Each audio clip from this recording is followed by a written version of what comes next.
kasi Annabelle. That shit's Annabelle, bro.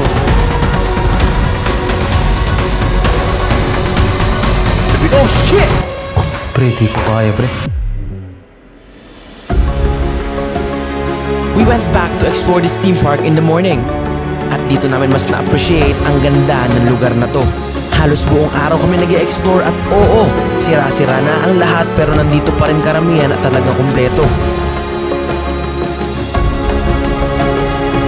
Andito pa ang dating mga robot, dati nilang stage, arcade, 1985 newspaper. Nakita rin namin ang Mount Rushmore at isa ito sa best exploration na ginawa ko. Grabe, sobrang laki naman ang manika niyan. What? Parang may dugo yung mata niya, oh.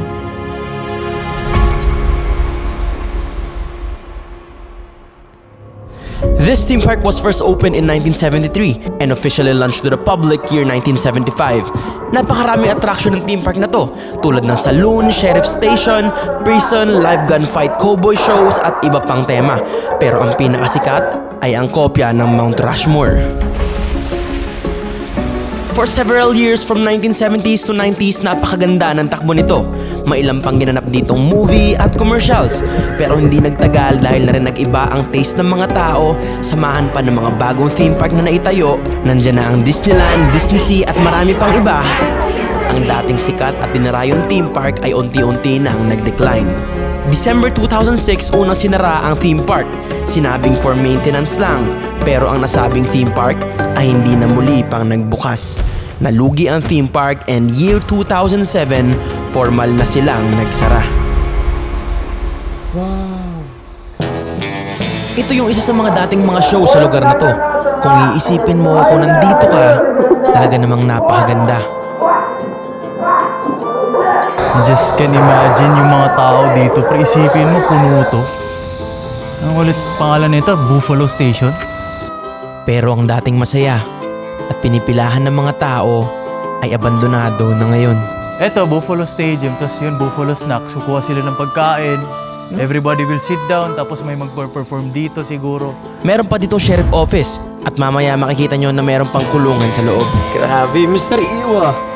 Hi! Iwa Kimaigawa, pakot na ako. Sobrang nakakapagod talaga mag-explore kaya baka naman pwede kang mag-subscribe dahil onti na lang 2 million subscribers na tayo.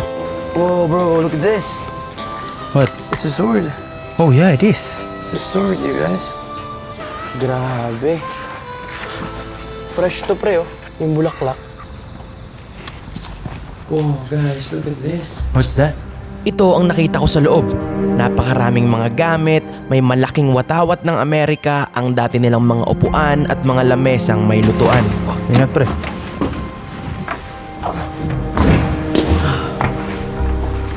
Guys, this is crazy. Kainan, pre, no? Kainan to, pre. Sangyup. Samgyup, yeah. Huh? Yeah, samgyup. Yes, Kasi they have the gas stoves in the middle. Western Village Original Dream Nationality Viking. At matapos siyang basahin, meron kaming narinig na tunog. Pre, ayun na naman siya. At this moment talagang kinabahan ako. No way. Dahil yung pakiramdam parang may tao.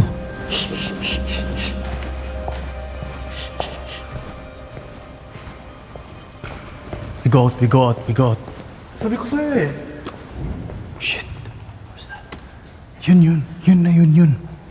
Hindi yan something like, it's not a fruit falling out from a tree.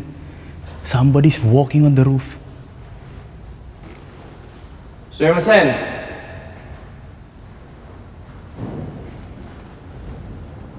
Sabi ko na nga eh, that's true, bro. A ghost can communicate or can be active even in the morning. Man, I was thinking, gabi lang sila eh. It's 8:30 in the morning, man. And kung paano siya nag-communicate sa atin the first time, Pre, iba dun. bro, it was near me there. Dito muna sa'yo, kay Iwa, sa akin. It is, man. That's crazy. Hello, we're only here to explore. ただここに冒険しに来ただけです。 Nakakatakot dahil nagre-response talaga sila. 決して悪い人じゃありません。 Shit, it's no here. That's crazy.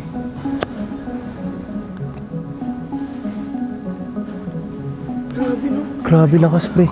Grabe itong video na to ah. Ayoko masayang yung punta namin. Tuloy lang, montage lang. Kaya hindi na lang namin ito pinansin at tinuloy na ang exploration. Literal na lahat na iwan na lang sa lugar na to.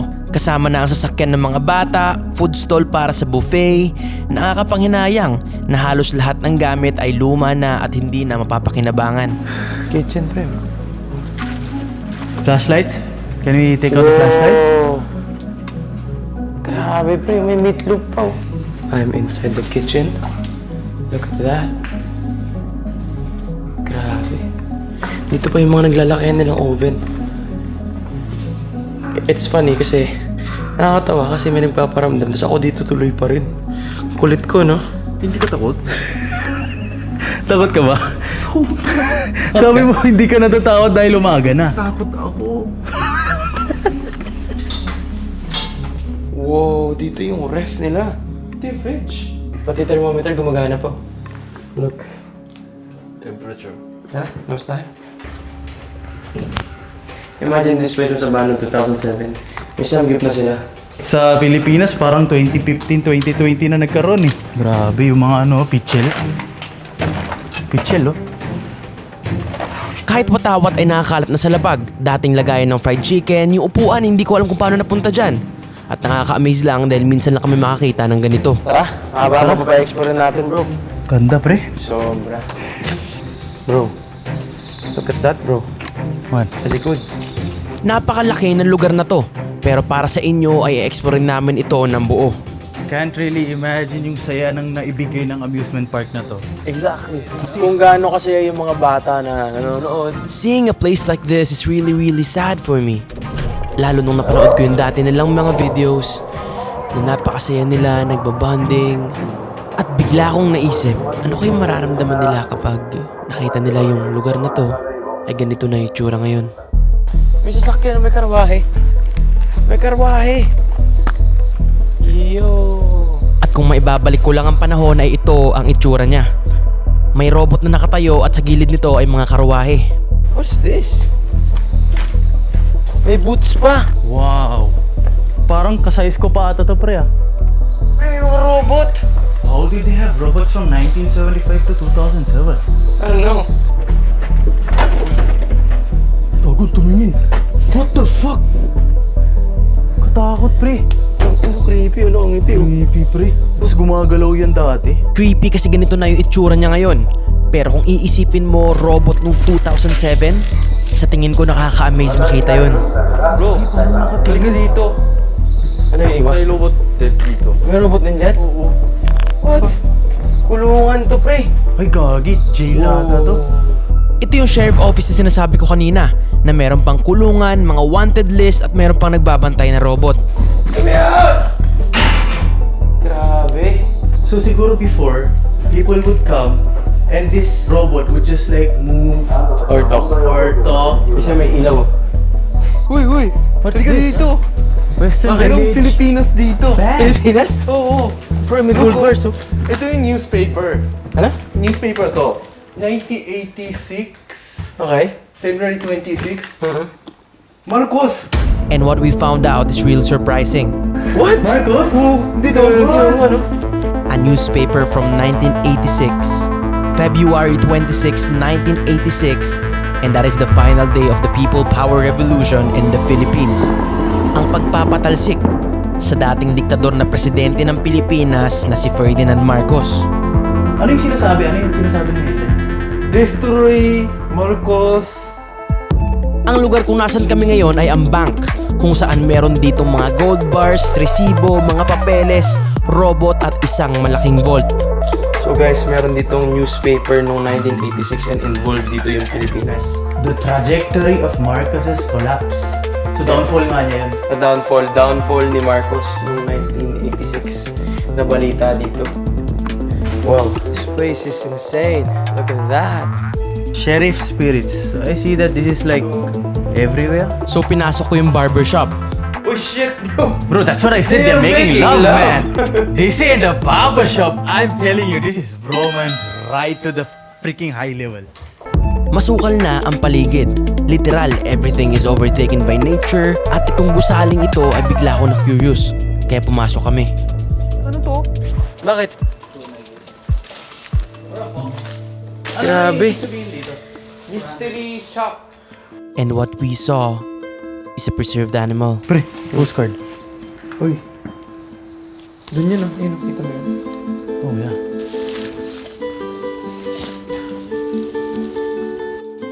Mga pindutan, sobrang luma na, guys. Dito pa yung mga payong. At bukod sa payong, para din itong lumang opisina. At paglabas ko, What's this? Guys, look, may map, oh. merong bagong kakaprint lang na mapa pero dahil sa biglaang pagsara, hindi na ito napamigay. Pre, oh, tignan mo to. Look what I found. It's a map. It's a new map. It's new. brand new. Yeah, like brand new. Oh shit. Look.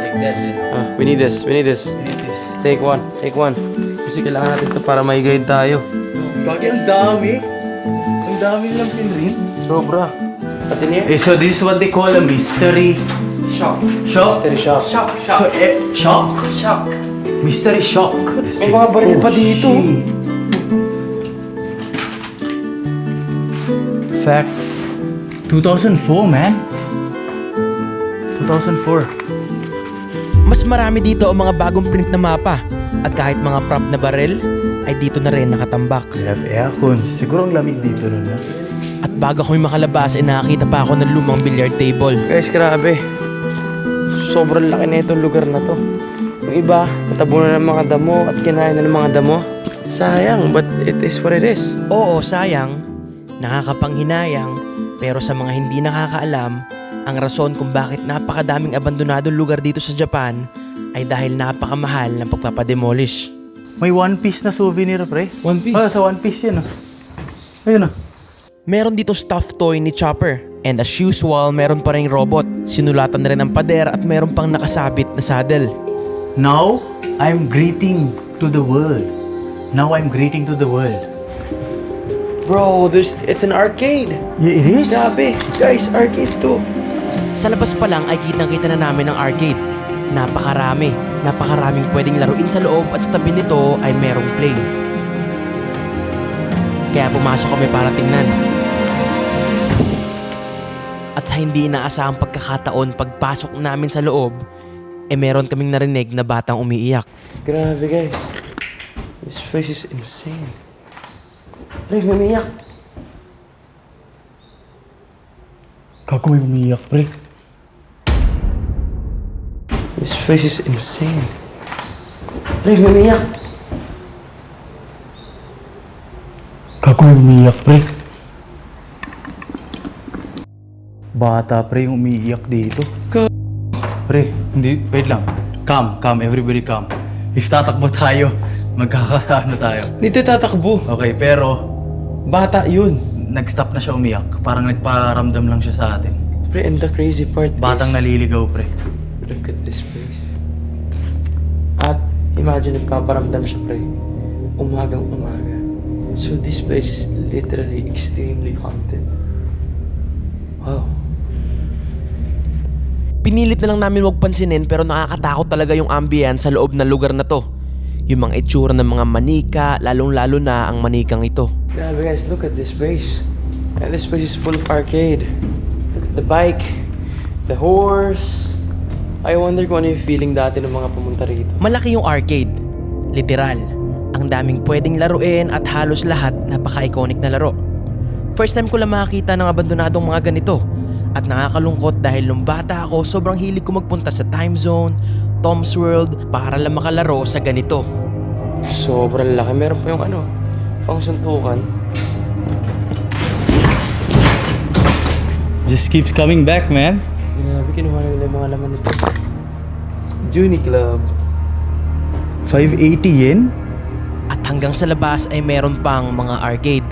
Si Chopper! Si Chopper! Oh, he gets it in. He gets it in. Okay. Bro, I'm a hooper, bro. I'm Okay. a hooper. Naglalaro kami ng mga oras na to. Nang biglang nung turn na ni Steve ay meron kaming narinig na tunog na nanggagaling sa bubong. 1 out of 1. Gago. Sino yun? 1 out of 1. 1 out of 1. Gago. Sino yun? Nagdabog. Meron pang sumunod na nangyari. Binivideohan ko yung paligid ng mga oras na to nang may biglang marinig kami na footsteps sa taas. Oh shit! Naglalakad na siya, pre. Guys, narinig niyo yun? Kahit umaga, they're very active here. And that's crazy. Palabas na sana kami nang biglang magsunod-sunod na ang mga tunog na naririnig namin sa taas. Ang lakas na. Pre, ang lakas. Naglalakad na, bro. Pre, di pa kaya, pre. Dali-dali kaming lumabas at ang una kong ginawa ay magpalipad ng drone. Pero wala kaming nakitang kahit ano na pwedeng gumawa ng ganun tunog, kaya tinuloy na namin ang pag-explore. Ooh. This is crazy. Grabe oh, ito yung ano. Laki? Ito yung mga president, pre. This is big. Isang napakalaking kainan ang lugar na to. At ito ang itsura niya dati. 珍しく地のお昼ご飯を食べてます。 At ang lugar na to na kung saan sila kumakain dati, eto na ngayon. Sira-sira na ang paligid at meron pang maliit na diorama ng Mount Rushmore. Pero hindi rin kami nagtagal dito. Lumabas din kami agad dahil mas curious ako sa building na to. Oh. What the hell?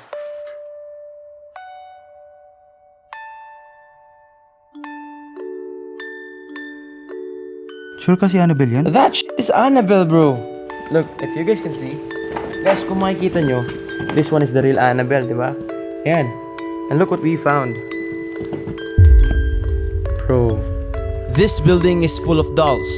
Real life-size dolls. At sa mga hindi nakakaalam, ayaw ko sa manika. Di ba? Pre, play the piano. Ayun. What? Look, oh. Ano yan? Parang Five Nights at Freddy's. What? Ano yan? Bakit ang laki niya? Laki to. What? As in, ang laki ng manika. Wala siyang mata. Wala. Gagi, bakit may parang may dugo yung mata niya? Ito. Oo nga. Grabe, sobrang laki naman ng manika na yan. What? Parang may dugo yung mata niya, oh. Wala siyang mata eh. Saan? Uy, nakatingin to. Oh, it goes up. Wanna go up? Kaya umakyat kami. Dahil curious din ako sa kung anong meron sa taas. At pag-akyat namin, ito ang bumungad. What? Look at that. Pagkita ko sa mga gamit na naririto, oo, nakakatakot. Pero mas lumamang yung lungkot. Kasi bigla akong naramdaman na imagine yung saya nung panahon na nag-ooperate pa yung lugar na to. Right here. Parang studio yata to, guys. Kasi meron pa ditong flash. Andito pa yung computer at ilang mga gamit. Oh, wait. Look, may nagpa-picture, pre. Mga litratong naiwan na dito at dahang-dahang niluluma ng panahon. At paglabas namin, Alam mo ba yung likod ng building na to? Ito lang naman yung likod niyan. ito lang naman ang isa sa mga dating dinadayo dito ng mga tao. Ang kopya ng Mount Rushmore na sa Amerika mo lang matatagpuan. At dahil sa theme park na to, kahit papano, may experience mo ang kultura ng Estados Unidos. Kaya rin namayagpag ang theme park na to ng mahabang panahon. Dahil yung mga bagay dito ay talaga namang kakaiba. At dito mo lang makikita. Kaso nga lang, dahil sa dumami na rin ang kompetensya, ay ganun talaga. Kapag hindi ka nag-improve at nanatili ka na lang, ay makakabutan ka talaga ng iba. That is why always remember, be limitless. This is Aokigahara Forest, or also known as the Sea of Trees. Maraming tao na ang nalagutan dito ng hininga. That's why this forest is considered as one of the most haunted forests in the world. We went very deep inside this forest. Almost 1 hour of walking to the point na kailangan na namin maglagay ng mga tali para hindi maligaw. Guys, I'm off the trail. Just stay there.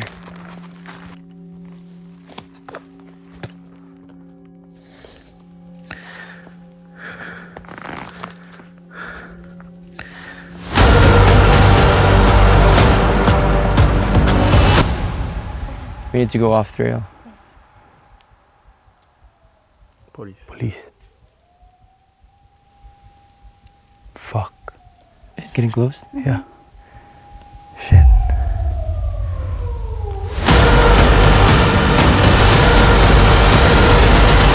It's getting closer to us.